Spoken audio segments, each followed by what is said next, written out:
Hello and welcome back to Buck the Trend Pod. I'm Matt Nartiv And I'm Steph Clutterbuck. and we are back together. We are. I tell you, it's so good to be home. Yeah. It was a mammoth trip away and travel was bad back on Sunday as well. Yeah, it feels weird being in the same room as you. Yeah. It's been 2-3 weeks. So, Literally. It's quite nice that your face is more than just like an iPhone screen. Yeah, and you've come back with a very nice tan. I have indeed. I don't often get this tan, so it feels quite special. So, yeah. Welcome back, everyone. So, firstly, good to be back. Good camp. Yeah, good camp. It's weird being on camp so close to racing. I think this was quite different for me because previously I've done like a January and February camp and then started racing end of April. But I've done a like through the middle of March camp to then race beginning of April. So that second week it was like there was a big focus on, okay, how are you actually feeling rather than just keeping to digging myself into a hole. But yeah, I think it went really well. I'm super pleased. Any words of wisdom from camp? I saw you put something on Instagram. Oh yeah, What was your quote? if it's not a definite yes, it's a definite no. Can you explain that one? I had a run to do in the first week, and I'm sure if you listened to last week, like my voice was gone. And it happened this time last year as well in Lanzarote, and I think I'm just a bit sensitive to high wind days when the air quality is bad. But basically, I completely lost my voice, and I was supposed to do a run with hill reps into some tempo intervals, and breathing was it hurt, like dragging air up and back across like my throat. And Tim said to me, "Do you think you should do these intervals?" And I didn't say yes straight away because obviously I wanted to do them. Like I hate editing sessions and being like, oh no, I didn't do this. And he just looked at me and was like, if it's not a definite yes, it's a definite no. We're just going to run easy. Because yeah, especially when you're getting close to racing, that decision, had I done it the other way, I could have actually just made myself ill rather than just having a angry throat.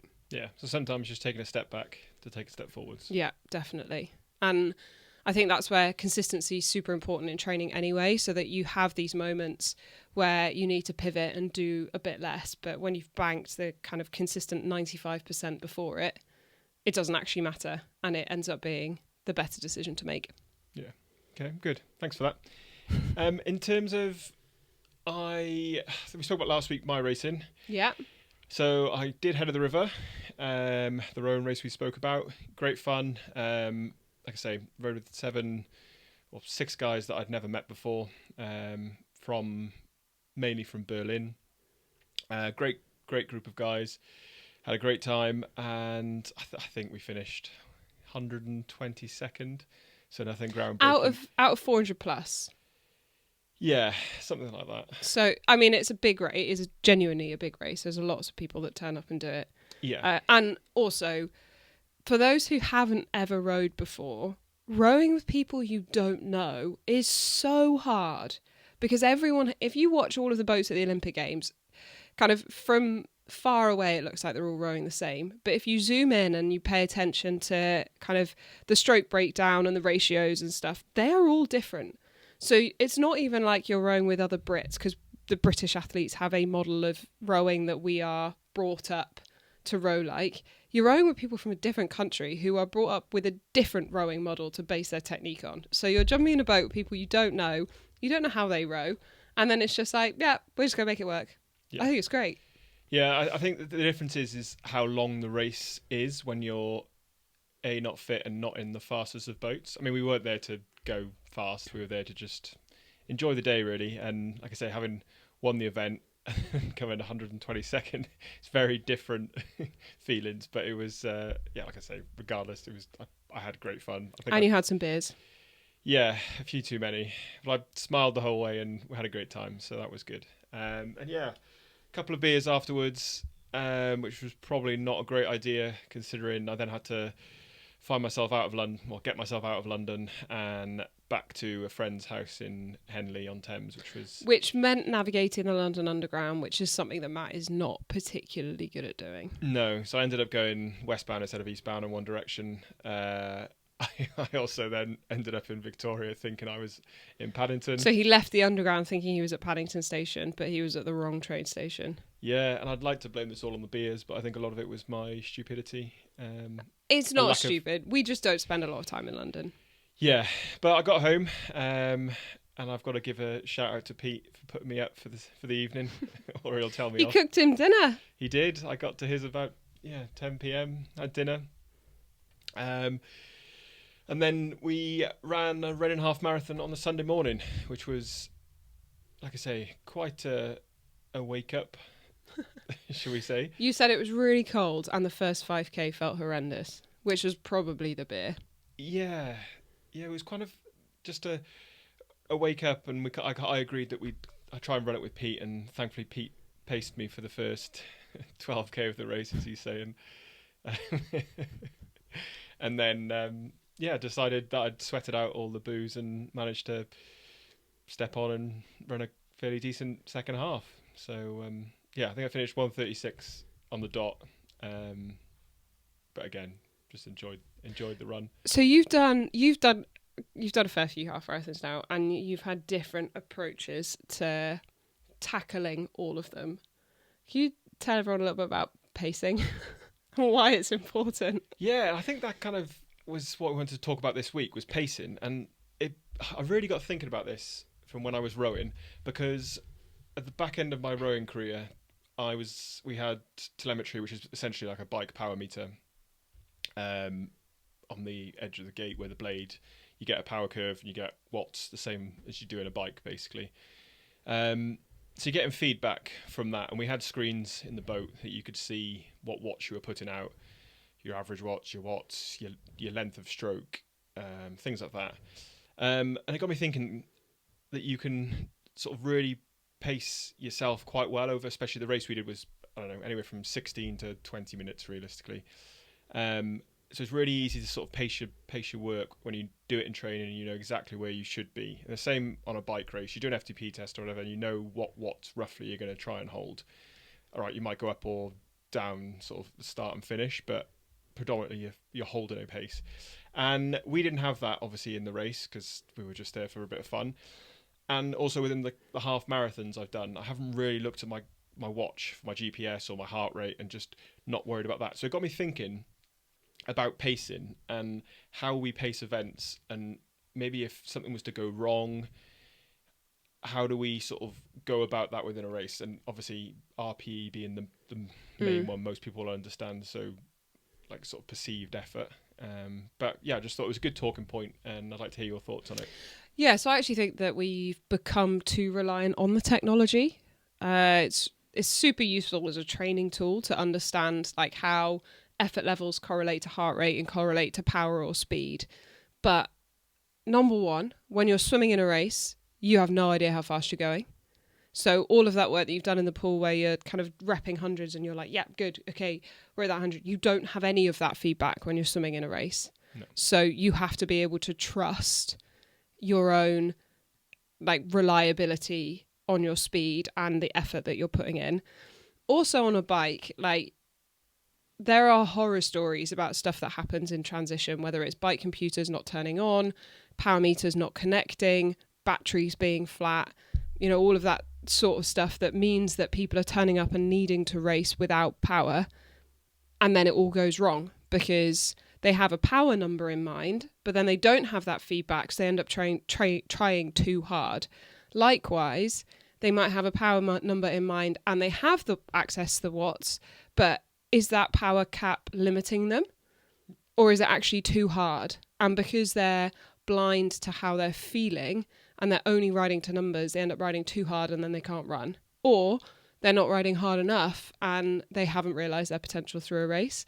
So I think what we need, that it's really important to understand how you're feeling, how hard you are genuinely trying, and being able to have honest conversations with yourself in the moment to be like, yeah, this is too hot, or this is too easy, and this race is too short for the effort level that I'm currently putting in. Yeah, because I think going back, I don't know, I've seen coaches do it previously when I was rowing, of covering the screen or a certain part of the screen, so your feedback loop is only meters being covered, time. You can't actually see your split or your watts.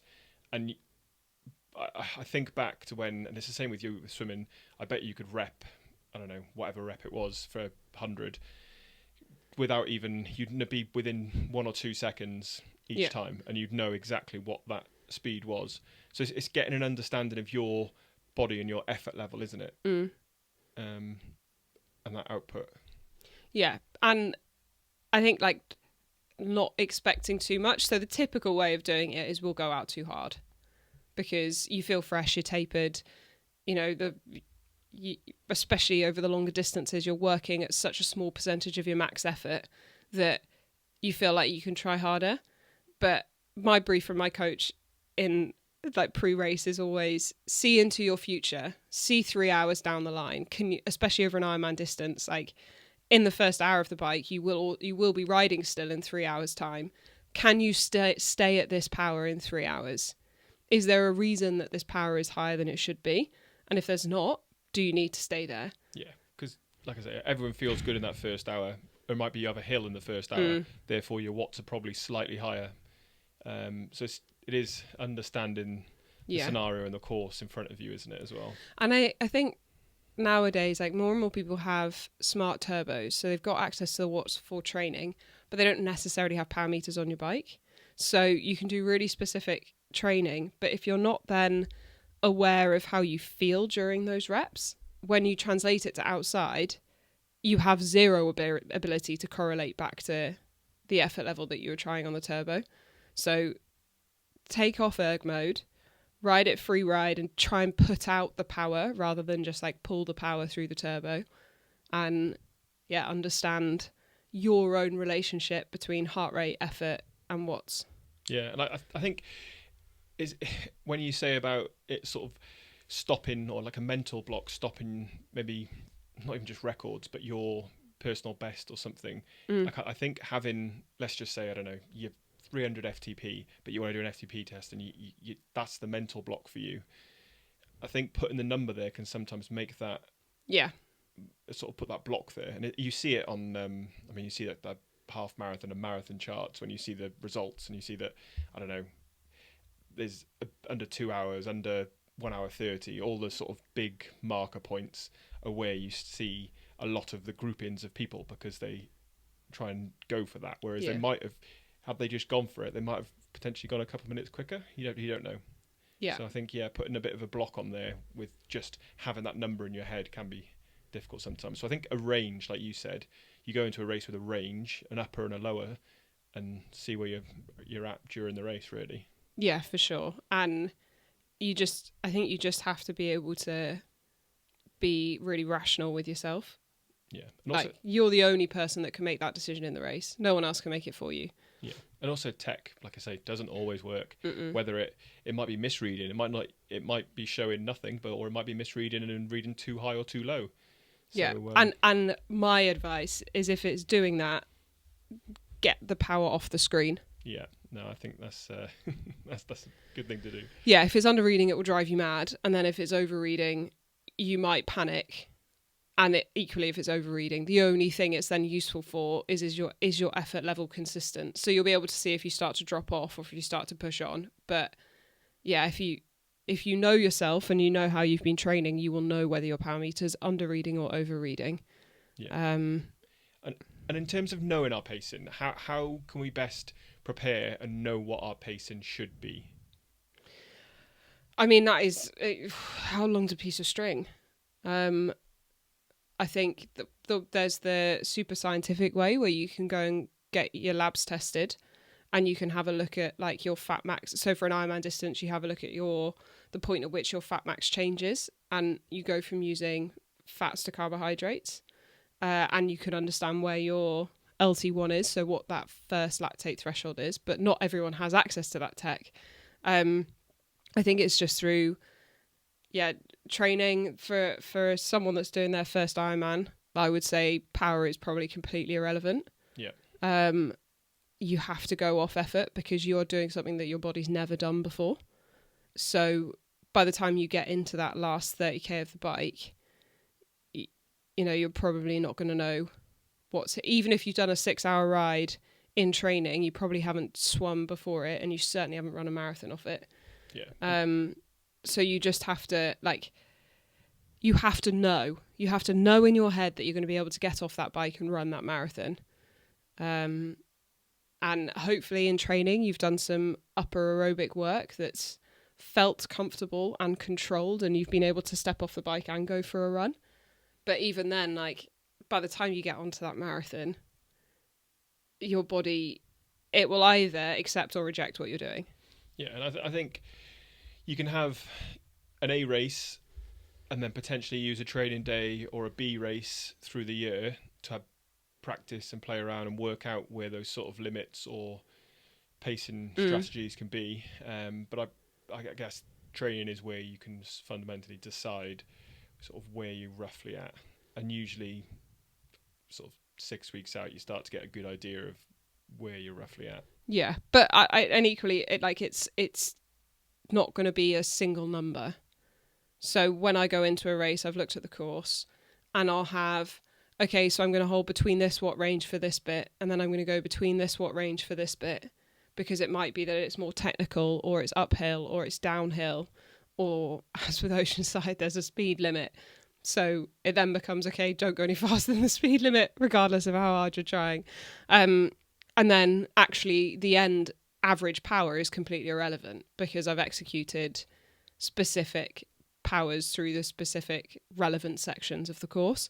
And the same will be on the run. So Chattanooga last year, for example, there was 2 laps. The first half of each lap was flat. The second half of each lap was hilly. So you could really dial in speed or a speed on the first one, on the first half of the lap, because it was very controlled, because it was a flat, straight line. But then in the second half, if you tried to hold the speed that you were running on the flat up the hills were like 2 kilometres long. You'd have blown your legs off. So then you had to go back to effort and run the same effort up the hills as you were running on the flat. So it's you need, as an athlete, to be able to control through both of them. And also in Chattanooga, I ran way faster than I was supposed to. Yeah, so there's a few, like I say, with courses, there's an external factor there, isn't there? Of maybe your pacing changes to fit the course. Also, sort of temperature could be one. Yeah, temperature, humidity. I think they're probably the 2 biggest factors. Like, rain will determine how you ride a bike. It won't necessarily determine how you run, other than it might enable you to run faster. But the hotter it is, the slower you'll run. And the more humid it is, the slower you'll run. Or the more effort it will take to run at the same speed. So if you are able to put in that effort and not pay the price, you'll be fine. Yeah, cool. All right, so that's pacing summed up, I think, unless you've got anything else to add to there. Okay, so let's move on to, we're a week out. I say you're a week out from, well, just over a week out from racing. A week out from flying. Yeah, week out from flying. So obviously Oceanside's up first. Mm-hmm. Talk us through it. Yeah, so I just thought it'd be really interesting to talk through, like, I'm a week out from racing. What do I do now to prepare? Like, what is my packing list? Because my bike is currently, well, it came back from Lanzarote, set up as a training bike. So I had like round bottle cages on it. I didn't have my racing wheels on it, didn't have my racing chain on it. So it's all kind of training stuff. So, what am I doing in the next 7 days so that I get on the plane fully prepped for 2 races? We're not going to go through Steph's entire packing list, though, because we will be here all day. No, we'll get through most of it. Okay. So, racing, bike, race wheels. I need to change out my training wheels to race wheels. That usually means a bit of recalibration on the bike, so moving the disc brakes, the disc brake calipers. Realigning everything. Yeah, just making sure it's, fast and ready. We've swapped out the two in-frame bottle cages for my spares storage and the aero bottle. Yeah. And then that means that I've been able to remove the saddlebag off the back and put in a bottle cage. Yeah. So they're kind of the big bike changes that we've needed to make. Which we'll show a video of this coming up soon as well.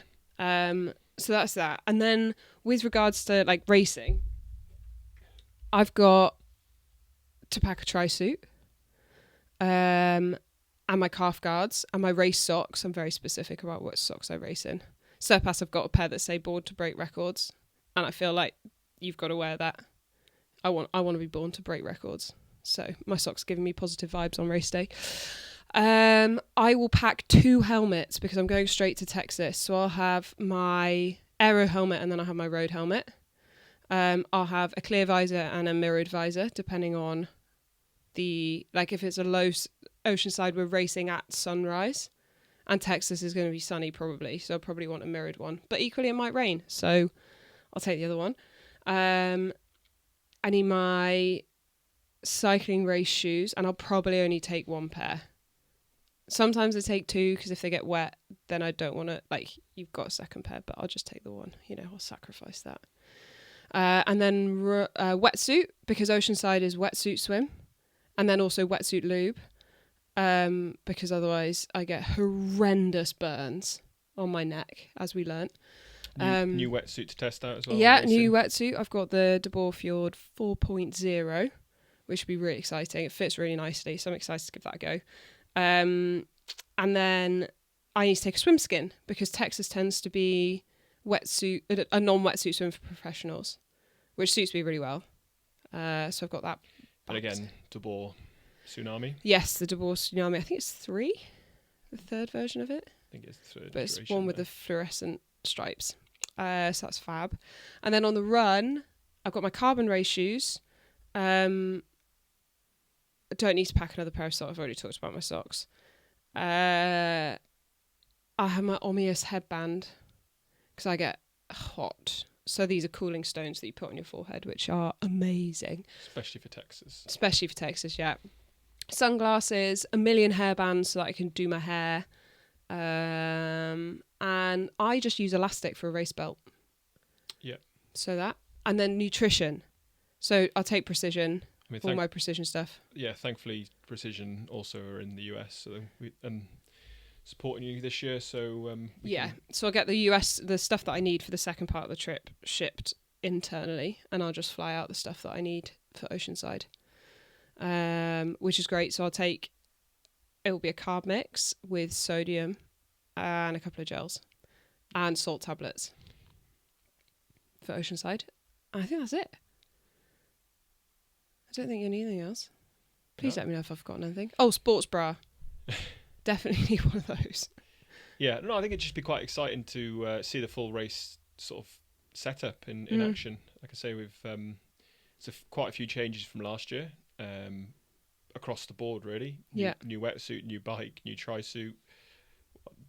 I say new, they're all same, but slightly different. Yeah. In terms of the wetsuit and tri-suit. Yeah, so the wetsuit is De Boer have released. It's not got any seams, so it's supposed to be even more fluid dynamic because there's even less to disrupt the flow of water.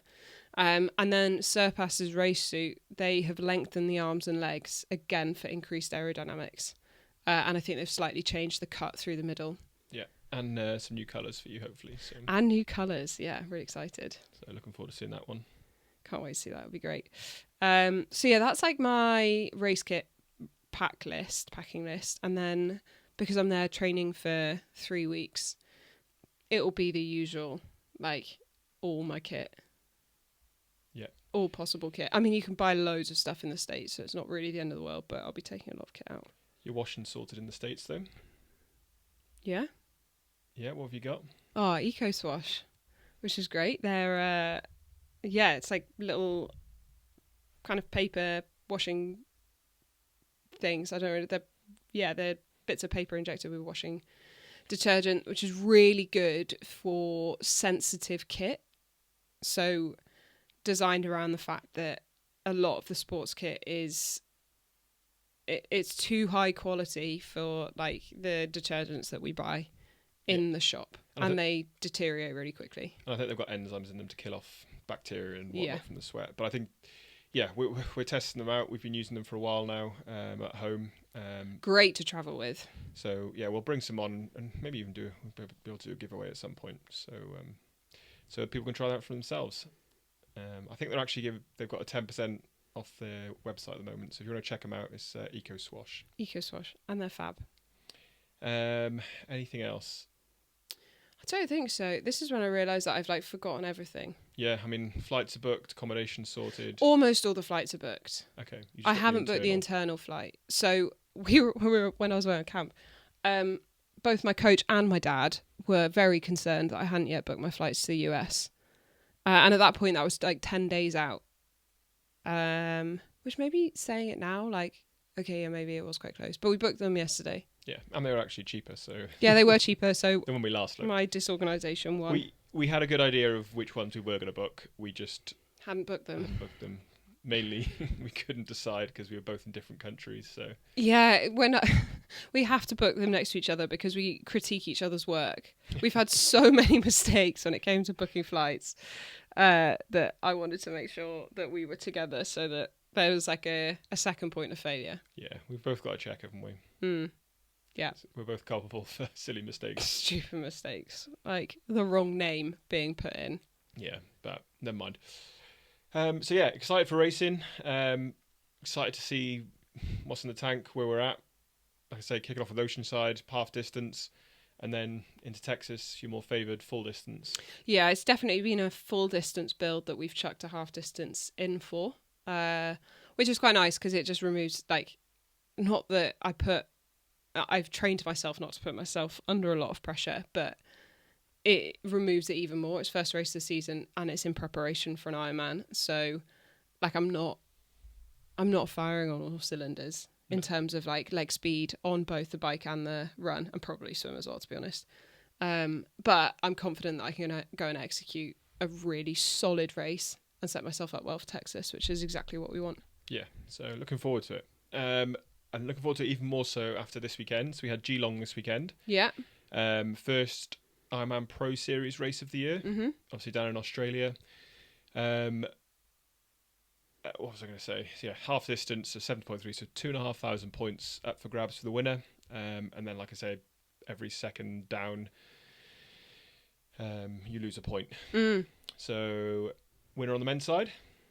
Yellow Geens. Jelly Beans. World champion.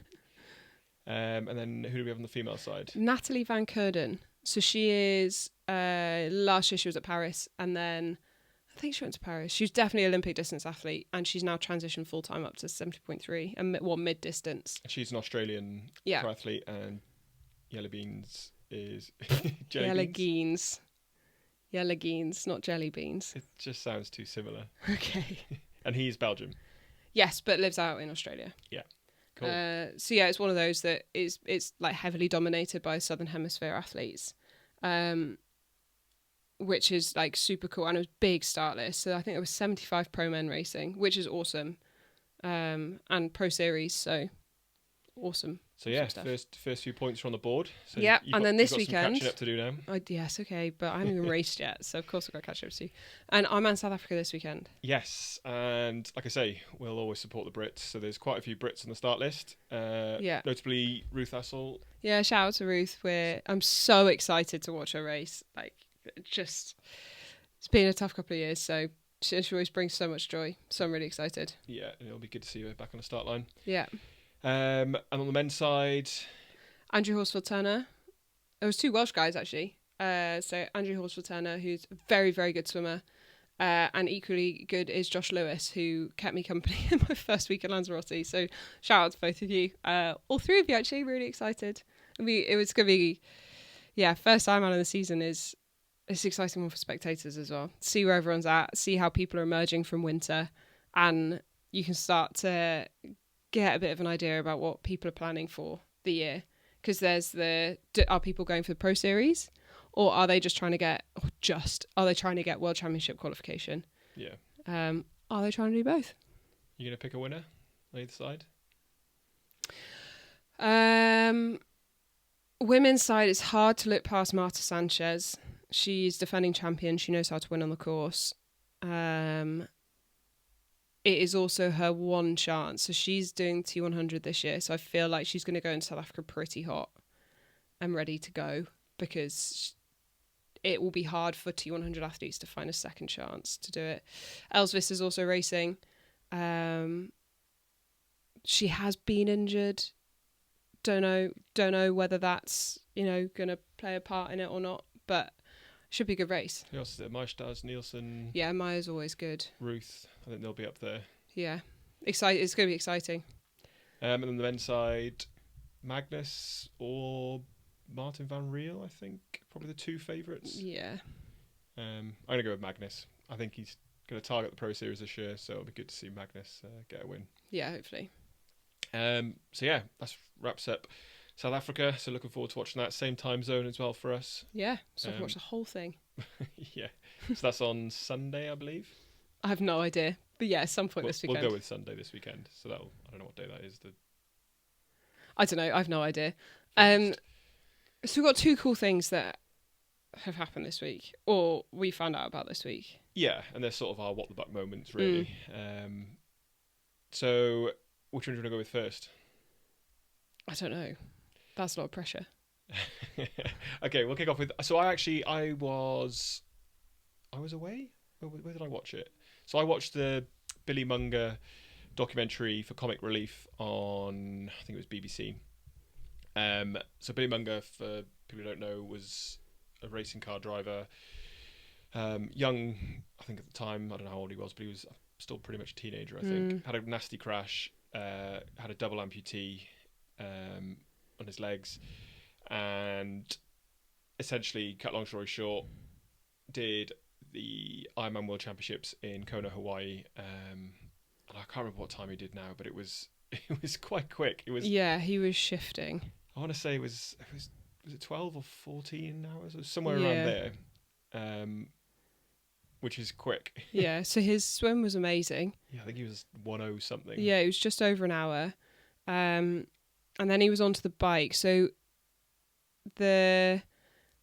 he chose to ride a bike so he chose to ride a bike instead of use like a hand cycle. Yeah. Which is amazing. So he was cycling with prosthetics, and having ridden in Hawaii, and if it's a windy day, but equally just like the ability to feel your bike uphill and downhill, he doesn't have that. Yeah, he had a headwind up to Harvey as well, which was didn't look very fun. He also he mentioned that he had I don't know 6 different legs or something for each part, which was crazy. So yeah, kudos to him. So I know that was back in October now, but I think he came out today and announced that he's going to try and go for the Olympics or the Paralympic Games. In was the next one LA in 2028. Yeah, so he wants to go in paratriathlon, which again, real cool. Yeah, amazing. Like, love people who set their hearts on something and then give it their everything. Yeah. Clearly he's got the bug after Kona. Yeah. So look forward to following his progress. Yeah. Like I say, he clearly enjoys it, and that's always fun to see. 100%, especially after such like a life-changing event. Yeah. The second one. So I got asked the other day, what if I could design my ideal triathlon distances, what would it be? And it would be like a long swim, a long bike, and a short run, basically. But anyway, yeah, 100 meters. I could probably do that quite well, actually. I could sprint for a very short distance. Anyway, this guy that we're about to tell you about has created his own triathlon with some utterly absurd distances. So it's a guy called Mitch Hutchcraft. And firstly, thank you to our lovely listener who sent this in. Yes, yeah, this was brought to our attention, and genuinely is mind-blowing. So, is it called the Monster Triathlon? But it is a monster triathlon. Yeah, that's written down, Monster Triathlon. It is a monster triathlon. So he kicked it off with swimming the channel. So that's like, 35 kilometres? Well, it could be 50 kilometres depending on the tides. It's a long way. It's a long swim. Yeah, and just jumping in there. Have you ever seen not how they swim it, but how it looks on like a GPS with the tides? Depends on the tides, yeah. It could either be a straight line or it's really wiggly. Well, it's always that last bit is sort of... Yeah. I don't know if it's up or down, I can't remember. But yeah, it's crazy. It's not a straight line. It's not just point to point like you'd think. No, because it's like a... Squiggle. It's an S, basically. But yeah, it depends on the because if it's if they're going at the changing of the tides, basically, it's you can get chucked around big time. So anyway, starting off by swimming the channel, he's then cycling from France to India. Like that's absurd. Like that is really, really quite far. When I wrote this down, I hadn't even clicked that it was like a point to point to point. Yeah. I was like, why is he cycling from France to India? He obviously swum from the Yeah. Channel. Swum from the Channel, so he's done Britain to France, France to India. And then I presume because maybe he can't cycle all the way into Nepal, but he's then running to base camp and then up Everest. Yeah, I think that's it. So, yeah, crazy. I mean, even just swimming the Channel would be bad enough. I think most people would probably say that. Yeah, 100%. And then you get on your bike and you ride for 12,000 kilometres. Yeah, but what a journey. I bet he's Must be super met cool. some incredible people and places along the way. Yeah. I mean, that's like a proper adventure. But yeah, go check him out on Instagram. Mitch Hutchcraft, did I say it was? Yes, Hutchcraft. I can't even read my own handwriting. Can't read his handwriting. Hutchcraft. Literally. But yeah, crazy. I mean, I think he's got quite a few people following his journey now. I had a look and I think he was... I bet he does. Yeah, 175,000 followers or something. So yeah, go check him out. And I watched a few of his stories and yeah, really insightful. Yeah, mind-blowing. Crazy. So yeah, I think that wraps us up for this week. Unless there's anything else you want to go through at the end now? No, I think our next podcast will be in California. Oh wow. Yeah. So going stateside. We're flying on Tuesday, we'll record on Wednesday, and it will go live as usual on Thursday morning. Please forgive us if we get the time zones wrong. Yeah. We'll have to It's going to take a lot of concentration for us to figure out what time we need to press post. We'll have to work that It'll one be out. the middle of the night. We'll schedule it. It'll be fine. But no, thanks again for listening. Like I say, we've had some really good questions come through, so keep them coming in. Yeah, keep asking, giving us talking points that we can ramble on about. And we will answer them. Yeah, we certainly will. So until next week, thanks again for listening, and we will see you next week. See you next week. Bye. Bye.